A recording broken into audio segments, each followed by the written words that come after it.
Baiklah, kita masuk ke dalam poin kedua tentang vendor ERP.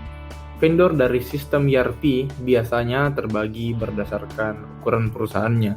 Jika perusahaan tersebut perusahaan besar, biasanya menggunakan SAP, Oracle, atau Microsoft. Lalu untuk perusahaan medium biasanya menggunakan Sage, Vivicor, atau Infor. Lalu untuk perusahaan kecil biasanya menggunakan Addon, AMMO, dan lain-lain. Dalam buku Motiwala dan Thompson yang berjudul Enterprise System for Management, komponen-komponen ERP yaitu yang pertama adalah people.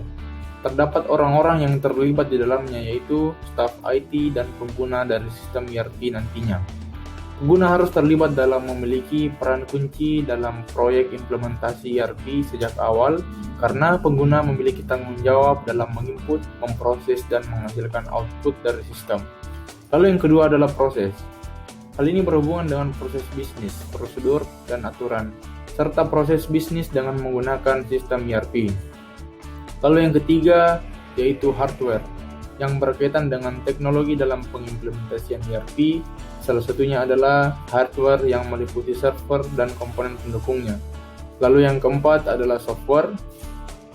Dalam mengimplementasikan ERP juga bergantung pada komponen software yang meliputi sistem operasi dan program aplikasi. Lalu yang kelima adalah database.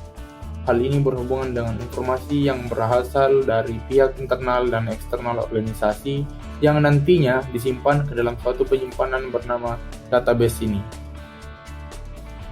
Lalu kita masuk ke dalam poin ketiga yang akan membahas tentang keuntungan dan tantangan dalam penerapan sistem ERP.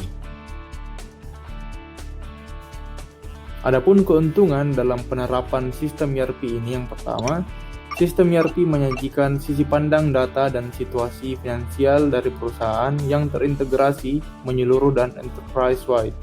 Lalu yang kedua, input data hanya dilakukan sekali, tidak seperti ketika memakai banyak sistem terpisah di mana harus memasukkan data beberapa kali. Lalu yang ketiga, manajemen mendapatkan lebih banyak kemampuan untuk mengawasi dan mengatur semua area dalam perusahaan. Lalu yang keempat, perusahaan mendapatkan kontrol akses yang lebih baik.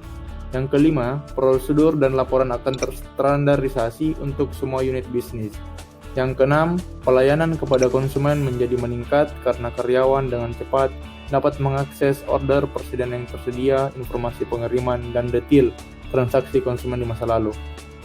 Lalu yang terakhir, yang ketujuh, pabrik produksi mendapatkan order produksi baru secara real time dan